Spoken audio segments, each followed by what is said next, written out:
የእግዚአብሔር ጸጋና ሰላም ከሁላችሁ ጋር ይሁን። እግዚአብሔር አምላካችንን እናመሰግናለን። እግዚአብሔር በቀናት ላይ ቀናትን አስቆጥሮን በሳምንት ላይ ሳምንትን ጨምሮልን ዛሬም ደግሞ በአንድነት እንደዚህ ተሰብስበን በቤቱ እንድንገኝና እሱን እንድናመልከው ሕያው ቃሉንም ደግሞ አብረን እንድንሰማ እግዚአብሔር ሁላችንን ለዚህ ዕድል ስላበቃን እግዚአብሔር አምላካችን አሁንም የተመሰገነ ይሁን። እግዚአብሔር እንግዲህ ቃሉን እንድንሰማ እሱንም እንድናመልከው ዕድል ሰጥቶናልና ይሄ ትልቅ ዕድል ነው። ይህንን ዕድል ያላገኙ ብዙዎች አሉ። ለእኔና ለእናንተ ግን እግዚአብሔር የተመቻቸ ጊዜ የተመቻቸ ስፍራ ሰጥቶን በፊቱ በጸጥታ ሆነን እሱን እንድናመልከው አስችሎናልና እግዚአብሔርን እናመሰግነዋለን። ዛሬ ከተሰጡን የንባብ ክፍሎች ውስጥ የምሰብከው በወንጌሉ ክፍል ላይ ሳይሆን በብሉይ ኪዳን በኢሳይያስ ትንቢት ምዕራፍ 60 ቁጥር 19ና 20 ላይ ያለው ላይ ቆሜ የእግዚአብሔርን ቃል አብረን እንካፈላለን። የኢሳይያስ ትንቢት ምዕራፍ 60 ቁጥር 19ና 20 እንዲህ ይላል። ደግሜ አነበዋለሁ። ቅድም ተነቦልናል፣ አሁንም ደግሜ አነበዋለሁ። ከዚያ በኋላ እግዚአብሔር የዘላለም ብርሃንሽ አምላክሽም ክብርሽ ይሆናልና ፀሐይ በቀን ብርሃን አይሆንልሽም፣ የጨረቃም ብርሃን በሌሊት አያበራልሽም። እግዚአብሔር የዘላለም ብርሃንሽ ይሆናልና የለቅሶሽም ወራት ታልቃለችና ፀሐይሽ ከዚህ በኋላ አትጠልቅም፣ ጨረቃሽም አይቋረጥም። አሜን። እግዚአብሔር ቃሉን እንዲገልጥልን እንጸልያለን።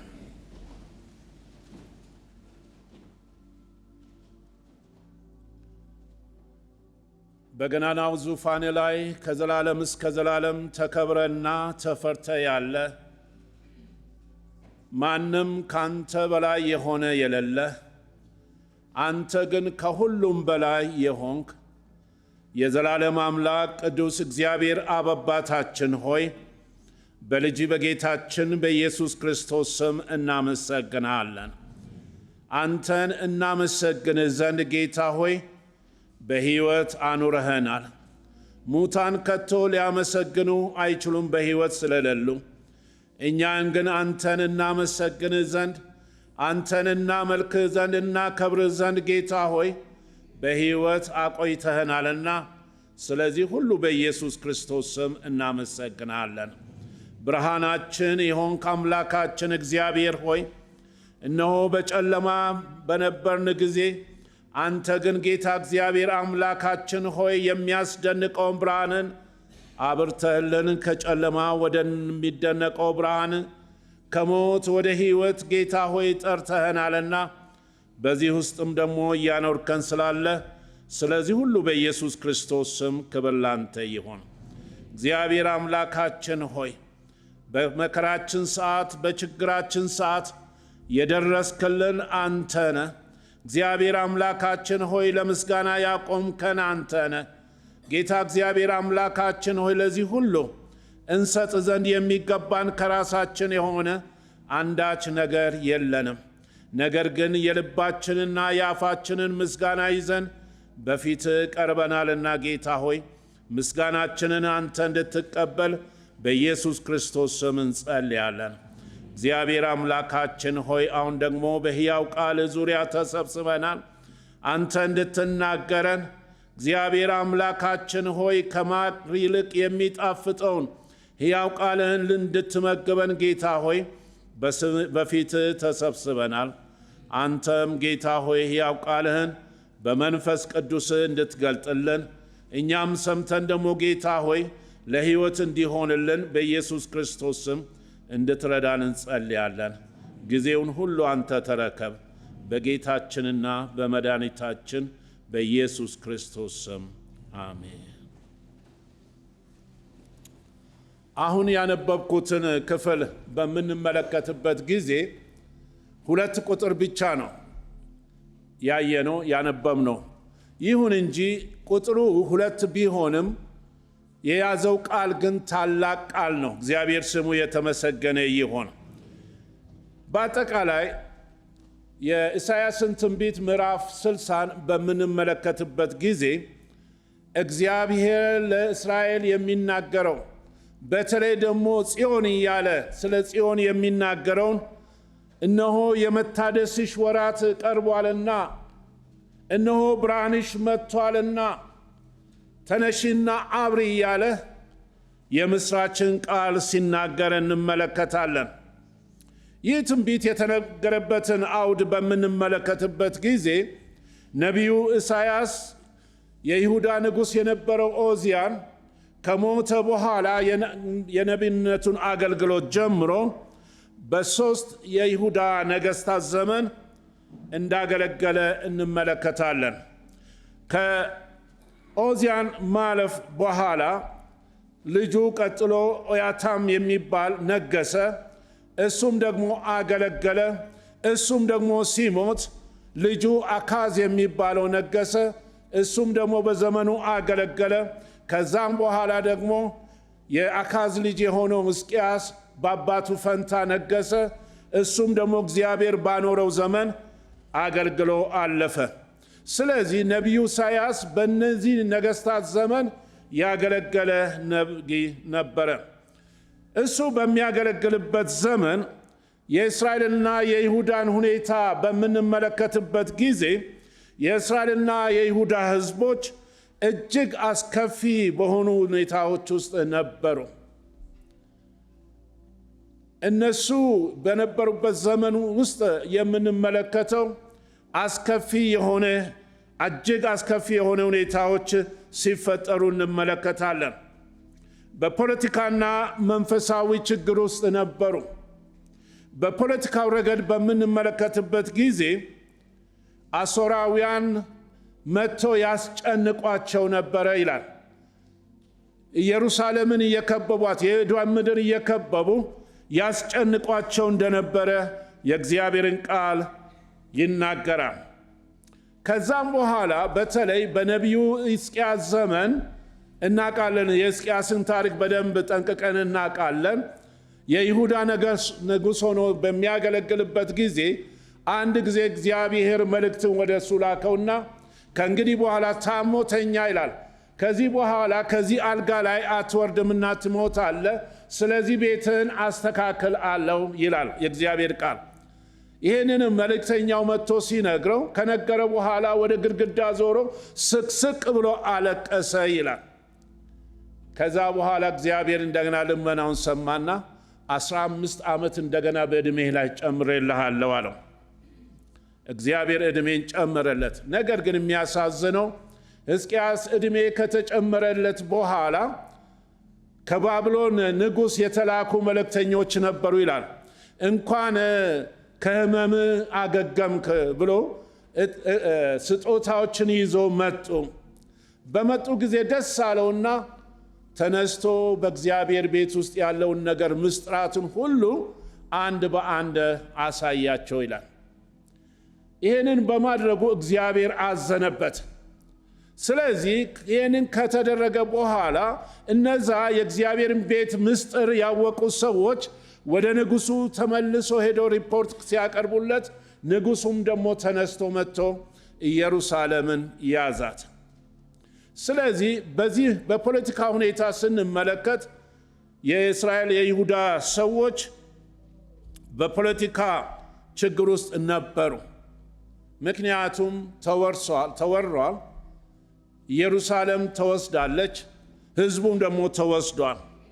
በመንፈሳዊ ሁኔታ ውስጥ ደግሞ ስንመለከት እግዚአብሔርን ማምለክ ትተው ይሁዳ እግዚአብሔር አምላካቸውን እንደ አምላክነቱ ከማምለክ ይልቅ እንደዚሁ በየተራራው ባሉት መስገጃ ቦታዎች ላይ ለጣዖት ይሰዉ ነበር ይላል። እግዚአብሔርን ከማምለክ ይልቅ እግዚአብሔርን ከማመስገን ይልቅ ለእግዚአብሔር የሚገባውን መስዋዕት ከማቅረብ ይልቅ በየተራራው ባሉት መስገጃዎች ላይ ሄደው ለጣዖታት መስዋዕትን ያቀርቡ ነበር ይላል። ስለዚህ በእንዲህ አይነት ሁኔታ በፖለቲካውም በሃይማኖቱም ረገድ ስንመለከት በተለየ ችግር ውስጥ እንደነበሩ እናያለን። ኢየሩሳሌም አሁን እንዳልኳችሁ በባቢሎናውያን ተወራ፣ ወድማ ነበር። ሕዝቡም ደግሞ ከምድራቸው ተነቅለው ወደ ባቢሎን በምርኮ ተጉዞ ነበረ። ወደ ምርኮ ሀገር ከተሄዱ በኋላ ኢየሩሳሌም ከፈረሰች በኋላ እነዛ የሄዱ ሰዎች እንደዚሁም ደግሞ ቅሬታዎቹ በደስታ ውስጥ አልነበሩም።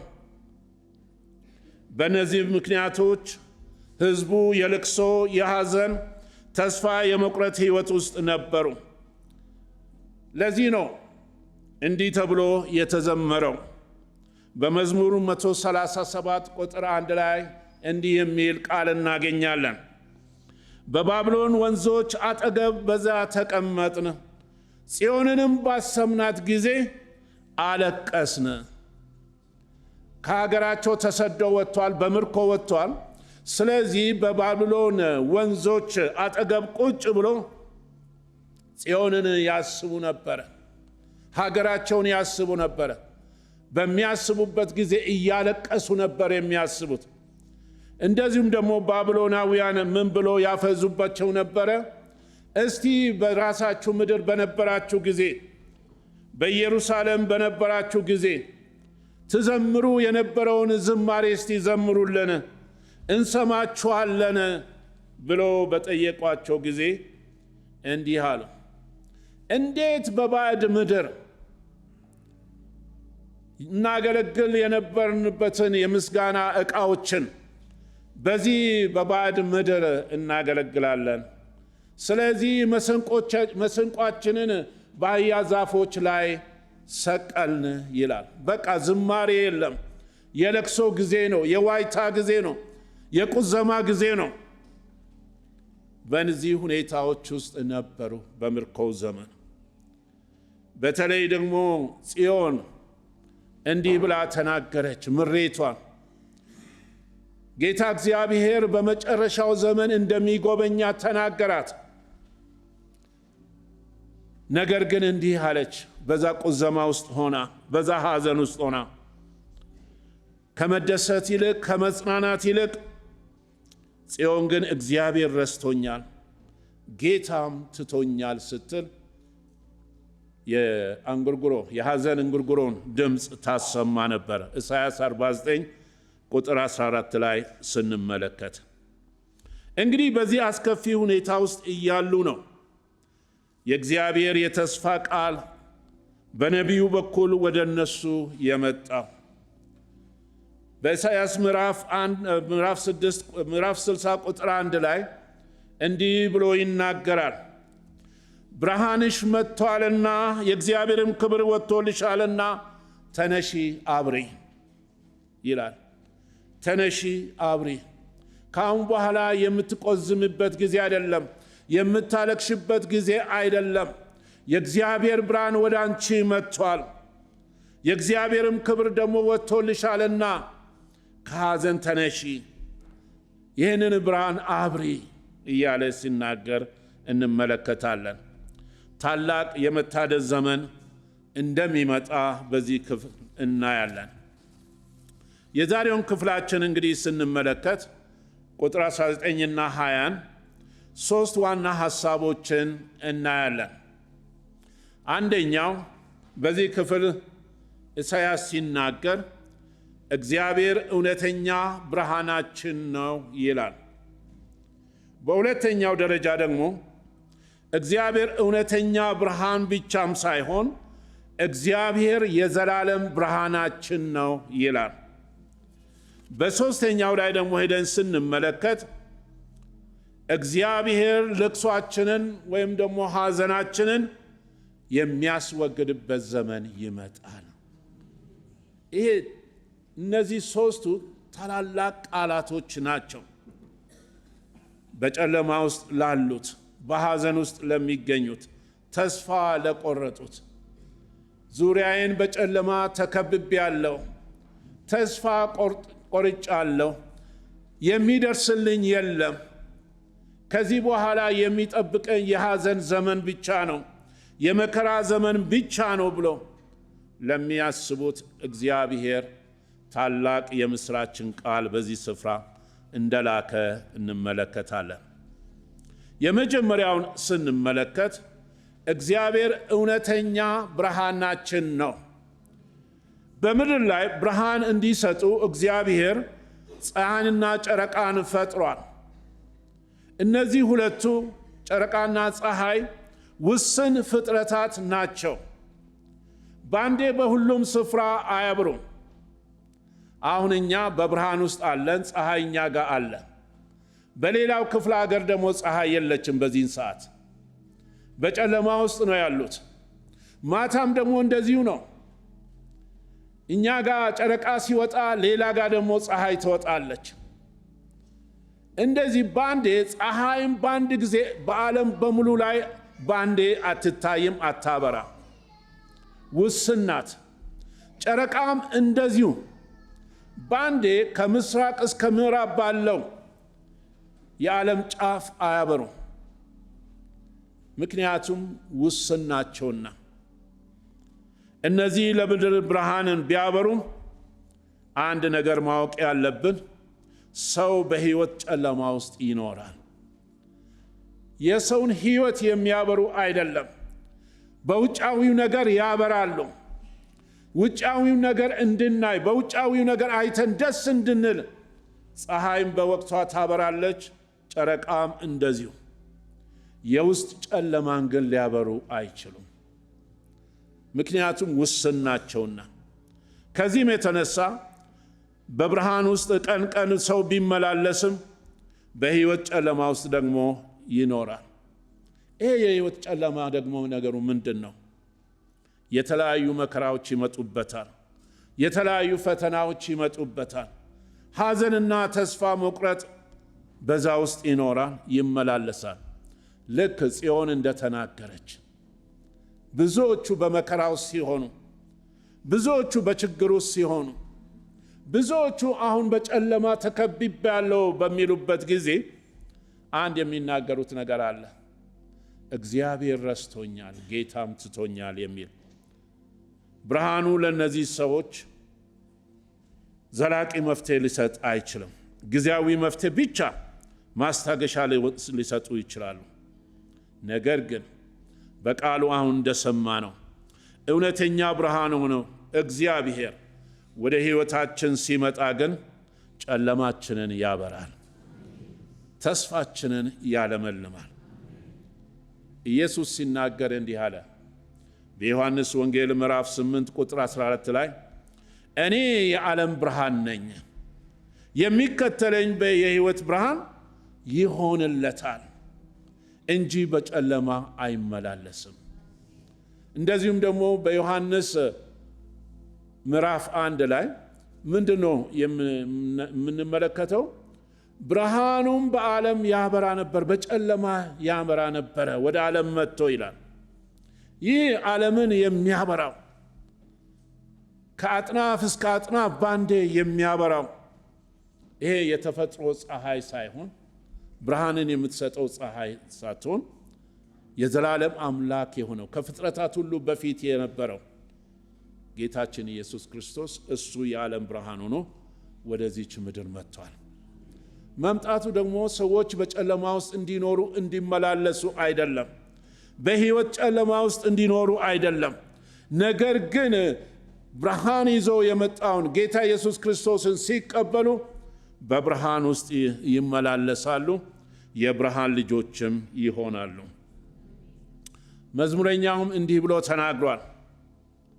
እግዚአብሔር ብርሃኔና መድኃኒቴ ነው። መዝሙር 27 ቁጥር 1 ላይ አልፎም ደግሞ መዝሙር 18 ቁጥር 28 ላይ እግዚአብሔር አምላኬ ጨለማዬን ያበራል። ዳዊት በዘመኑ በተለያዩ የሕይወት ፈተናዎች ውስጥ አልፏል። በተለያዩ ጨለማ በሚመስሉት ነገሮች ውስጥ አልፏል። በእኔና በሞት መካከል አንድ እርምጃ ብቻ ቀረች ብሎ ተስፋ በሚያስቆርጥበት ሁኔታ ውስጥ ሁሉ አልፏል። በዛ ሁሉ ውስጥ ግን አንድ ነገርን ያስብ ነበረ።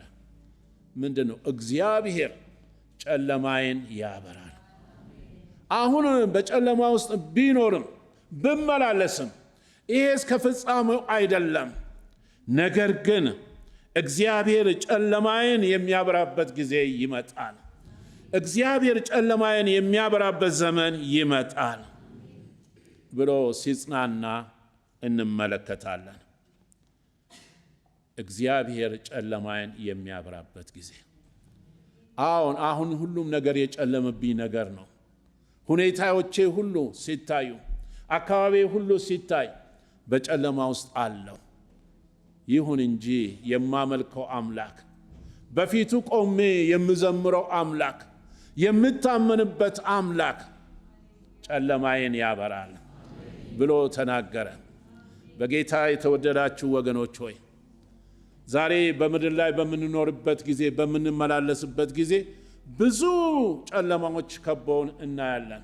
ሊውጡን ያሰቡ፣ ሊጥሉን ያሰቡ፣ ሊያደናቅፉን ያሰቡ ብዙ ጨለማዎች አሉ። አንዳንድ ጊዜ ግን ተስፋ እንቆርጥና በቃ ጨለማው ይዞኝ ሊጠፋ ነው፣ ሊያጠፋኝ ነው፣ የኔ ነገር በቃ አለቀልኝ፣ ከዚህ በኋላ የምኖር አይመስለኝም ብለን ተስፋ እንቆርጣለን። ልክ ጽዮን እንደተናገረችው እግዚአብሔር ግን በቃሉ ታማኝ አምላክ ነው። እሱ ጨለማችንን የሚያበራ አምላክ ነው። ስለዚህ ነቢዩ ኢሳይያስ እንዲህ ብሎ ተናግሯል። ያ የሰውን ጨለማ የሚያበራው በሚመጣበት ጊዜ እንዲህ ብሎ ተናገረ። በጨለማ የሄደ ሕዝብ ብርሃን አየ፣ በሞት ጥላ አገርም ለኖሩ ብርሃን ወጣላቸው ብሎ ያውጃል። በኢሳይያስ ምዕራፍ 9 ቁጥር 2 ላይ እንደምናየው። ስለዚህ ብርሃን የሆነው ጌታ ወደ ሕዝቡ ሲመጣ፣ ወደ ምድር ሲመጣ በጨለማ የሄዱት ሰዎች ብርሃንን ያያሉ። በሞት ጥላ ሀገርም ተስፋ በሚያስቆርጥ ሁኔታ ውስጥ ለሚኖሩትም ደግሞ ብርሃን ወጣላቸው። የምስራች የሚነግራቸው ብርሃን፣ ኑ በብርሃን ኑሩ፣ በብርሃን ተመላለሱ የሚል ወጣላቸው ይላል። ስለዚህ እግዚአብሔር አምላካችን እውነተኛ ብርሃናችን ነው። እንደ ፀሐይ አይደለም፣ እንደ ጨረቃም አይደለም። ነገር ግን ከፀሐይ የበለጠ፣ ከጨረቃ የበለጠ እነዚህ ሁለቱ ያልፋሉ። አምላካችን እግዚአብሔር ግን ለዘላለም ጸንቶ ይኖራል። እንዳበራ ይኖራል። በሁለተኛው ስንመለከት እግዚአብሔር በጥቂት ጊዜ ኖሮ ደምቆ ታይቶ የሚጠፋ አምላክ አይደለም። እሱ የዘላለም ብርሃናችን ነው። አንድ ጊዜ ብቻ በርቶ ከዛ በኋላ የሚጠፋ ወይም ደግሞ በጊዜ ሂደት የሚደበዝዝ አይደለም። የእሱ ብርሃን፣ እርሱ የዘላለም ብርሃናችን ነው። ነቢዩ ይህንን ቃል 2 ጊዜ ደጋግሞ ይናገራል። በዚህ ክፍል ውስጥ በቁጥር 19 ላይ ስንመለከት እንዲህ ይላል፣ እግዚአብሔር የዘላለም ብርሃንሽ ይላል።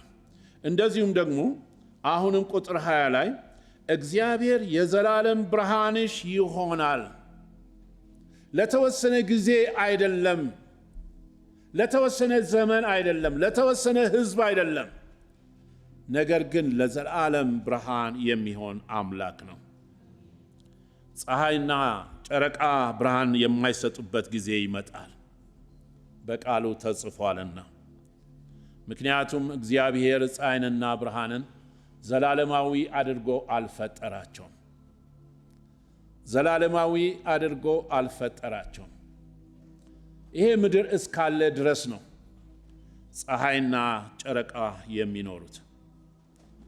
በምድራችን ላይ ዛሬ እንደ ብርሃን ደምቆ የሚታዩ፣ እንደ ፀሐይ ደምቆ የሚታዩ ብዙዎች ነገ ላይኖሩ ይችላሉ። በምድራችን ላይ ገንዘብ፣ ክብር፣ ዝና፣ ደስታ ሁሉ ያልፋል። ለሰው ልጅም የሚያበሩት ብርሃን ለጊዜው ነው። የማያልፈው ዘላለማዊ ብርሃናችን የሆነው ክርስቶስ ብቻ ነው። እግዚአብሔር ስሙ የተመሰገነ ይሁን። ይህ የእግዚአብሔር ብርሃን ደግሞ አይለዋወጥም፣ ሁሌ እንደበራ ነው። ብርሃኑ አይለወጥም፣ ዘላለማዊ ነው። ስለዚህ ነው የእግዚአብሔር ቃል ሲናገር በራእዩ ውስጥ ለከተማይቱ ይላል፣ የዮሐንስ ራእይ ምዕራፍ 21 ቁጥር 23 ላይ ለከተማይቱ የእግዚአብሔር ብርሃን ስለሚያበራላት መብራቷም በጉ ስለሆነ ፀሐይ ወይም ጨረቃ እንዲያበሩላት አያስፈልጓትም። እግዚአብሔር በመጨረሻው አዲስ ሰማይና አዲስ ምድርን ያመጣል ይላል ባለራእዩ። ለዚህ ሰማይና ምድር የድሮ ፀሐይና ጨረቃ አያስፈልጓትም። ለምንድን ነው የማያስፈልጓት? ሕያው የሆነ እግዚአብሔር አምላካችን እግዚአብሔር ስለሚያበራላት ነው ይላል። ይሄ ደግሞ መብራቱ ማን ነው ይላል? በጉ፣ የእግዚአብሔር በግ የተባለው ሞትን ድል አድርጎ የተነሳው በአባቱ ቀኝ ያለው ክርስቶስ ኢየሱስ ነው። ስለዚህ በጉ ስለሆነ፣ መብራቷን በጉ ስለሆነ ፀሐይ ወይም ጨረቃ እንዲያበራላት አያስፈልጋትም። ምክንያቱም ሁልጊዜ በዛ በአዲስ ሰማይና በአዲስ ምድር ውስጥ እነ ናቡከደነፆር መጥቶ ሊወሯት የማይችሏት ምድር፣ አሦራውያን መጥቶ ሊያስጨንቋት የማይችሏት ምድር፣ በእግዚአብሔር ተዘጋጅታ ያለች ምድር፣ ለወደፊቱ በጌታ በኢየሱስ ክርስቶስ አምነው የሚኖሩትና የሚሞቱት ሰዎች የሚያርፉባት ምድር፣ ያቺ ምድር ምድራዊ ፀሐይና ጨረቃ አያስፈልጓትም ይላል። ምክንያቱም እግዚአብሔር ራሱ ብርሃኗ ነው፣ በጉ ብርሃኗ ነው እያለ ይናገራል። እንደዚሁም ደግሞ ራእይ ምዕራፍ 22 ቁጥር 5 ላይ እንዲሁ ይላል፣ ተመሳሳይ ቃል ከእንግዲህ ወዲህ ሌሊት አይሆንም፣ ጌታ አምላክም በእነርሱ ላይ ያበራላቸዋልና የመብራት ብርሃንና የፀሐይ ብርሃን አያስፈልጋቸውም። ቤታችን ውስጥ መብራት እናበራለን፣ ጨለማው ገለል እንዲል። ቀን ደግሞ በውጪ ፀሐይ ያበራልናል። እንግዲህ እግዚአብሔር ባዘጋጀው አዲስ ሰማይና አዲስ ምድር ውስጥ ሌሊት አይሆንም። ጨረቃ በሌሊት ነው የሚያበራው፣ ጨረቃም የለም፣ ፀሐይም ደግሞ የለችም። ሌሊት የሚባል ነገር የለም። ምክንያቱም ጌታ እግዚአብሔር በእነሱ ላይ ያበራላቸዋል። እግዚአብሔር ስሙ የተመሰገነ ይሁን። ስለዚህ መብራት ቆጠረ አልቆጠረ ጭንቀት የለም። ቢሉ በዛ አነሰ ምንም የለም። እንደዚሁም ደግሞ መብራት ዛሬ የለንም ምን ይሻለናል፣ ኧረ እባካችሁ ወደ መብራት ኃይል ደውሉ ለምኑ የሚባል ነገር የለም።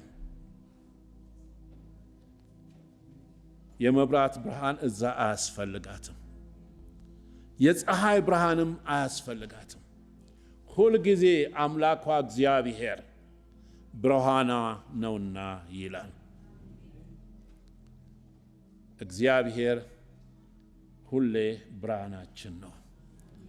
ለተወሰነ ቀን አይደለም፣ ለተወሰነ ዘመን፣ ለተወሰነ ስፍራ አይደለም። ይህ ብርሃን እንግዲህ ወደ ሕይወታችን ሲመጣ ብርሃን ማብራት ብቻ አይደለም። ቅድም እንዳልኳችሁ ሰዎች በምድራዊ ብርሃን ውስጥ እየተመላለሱ እየኖሩ ነገር ግን ጨለማ ሕይወታቸውን ይከባቸዋል። የተለያየ ችግር ወደ እነሱ ይመጣል። የተለያየ መከራ ወደ እነሱ ይመጣል። ሐዘን ወደ እነሱ ይመጣል። ጭንቀት ወደ እነሱ ይመጣል። ብርሃኑ ግን አለ፣ ከፀሐይ የሚመጣ ማለት ነው። ያ ግን ፀሐይ ትብራ እንጂ የሰውን ሐዘን ልታበራ አትችልም። የሰውን ጭንቀት ልታስወግድ አትችልም። ስለዚህ እግዚአብሔርም ደግሞ ሲናገር እኔ ብርሃንሽ ነኝ ብቻ አላለም። እኔ ብርሃንሽ ነኝ፣ አዎ የዘላለም ብርሃኗ ነው። ያ ብርሃን ወደ ሕይወታችን ሲመጣ የሚያደርገውንም ደግሞ በሦስተኛው ክፍል ላይ ይናገራል። ይሄም ደግሞ ምንድነው የሚለው? እግዚአብሔር ለቅሶአችንን ወይም ደግሞ ሐዘናችንን ያስወግድልናል። እግዚአብሔር ስሙ የተመሰገነ ይሁን። ያ ብርሃን ወደ ሕይወታችን ሲመጣ፣ ያ ብርሃን ወደ ኑሯችን ሲመጣ ያለንበትን ሐዘን ያለንበትን ለቅሶ ያስወግድልናል። ልቅሶአችንን ወደ ሳቅ፣ ሐዘናችንን ወደ ደስታ ይለውጠዋል። አሁን እንዳልኳችሁ በዚህ ምድር ስንኖር ብዙ መከራ፣ ጭንቀት፣ ሐዘን፣ ለቅሶ፣ ኪሳራ፣ ህመም ሁሉ ያጋጥመናል። የእግዚአብሔር ዓላማ በዚህ መከራ ውስጥ ለዘላለሙ እንድንኖር አይደለም። ያን ሁሉ የሚያስወግድበት ዘመን ይመጣል። የእግዚአብሔር ቀን ይመጣል። የመታደስ ዘመን ይመጣል። ታድሰን አምላካችንን እግዚአብሔርን የምናከብርበት ዘመን ይመጣል። ተነሺና አብሪ እንደተባለው እኛም ተነስተን አምላካችንን እግዚአብሔርን የዜማ ዕቃዎቻችንን አንስተን እግዚአብሔርን የምናከብርበት እግዚአብሔርን የምናመሰግንበት ዘመን ይመጣል። ስለዚህ ተስፋ አንቁረጥ። ሕይወታችን በጨለማ የተከበበን ቢሆን፣ ሐዘን ውስጥ እንኳን ብንገባ፣ መከራ ውስጥም ብንገባ፣ የተለያየ የሕይወት ፈተና ውስጥም ብንሆን አንድ ቀን ይመጣል። የሚመጣው ደግሞ ካለንበት ነፃ አውጥቶን ከዛ በኋላ በደስታ በብርሃን ውስጥ ደስ እያለ እንድንኖር ያደርጋል። ባለ ራእዩ እንዲህ ይላል፣ እግዚአብሔር እንባዎችን ሁሉ ከዓይናቸው ያብሳል። እግዚአብሔር በክብር ሲገለጥ እንባዎችን ከዓይን ሁሉ ምን ያደርጋል? ያብሳል።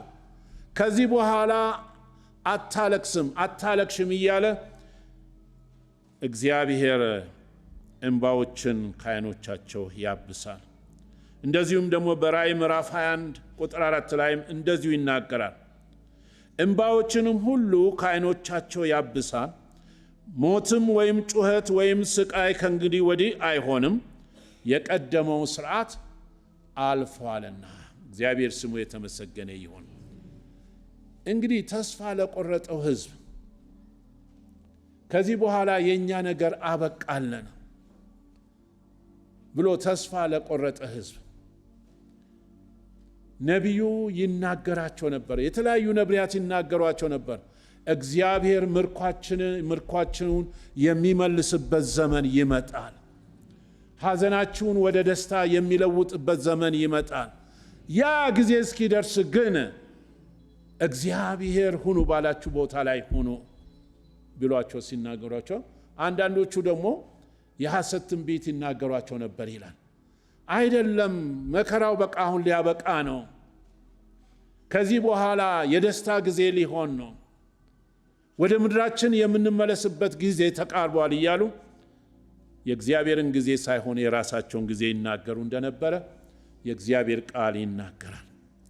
እግዚአብሔር በራሱ ጊዜ ይመጣል።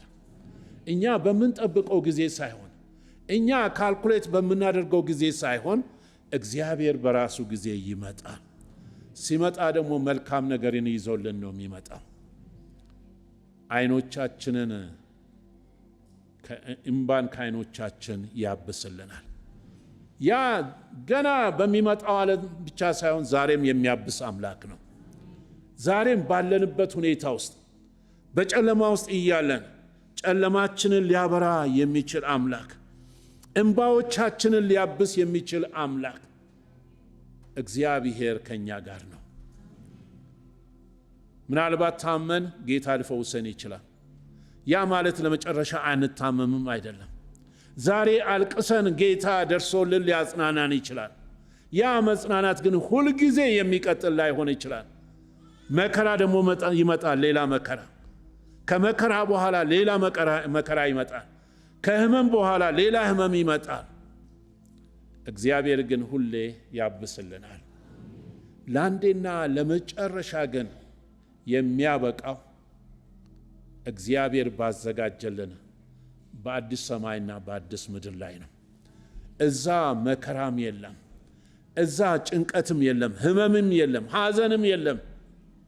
ምክንያቱም እግዚአብሔር እንባዎችን ሁሉ ከዓይኖቻቸው ያብሳልና ይላል። ዛሬ እንባችን ምግብ የሆነን፣ ስቃይ የበረታብን፣ የመከራ ጎርፍ በላያችን ያለፈብን ሰዎች፣ የተራብን የታረዝን የምንታደስበት ዘመን ይመጣል።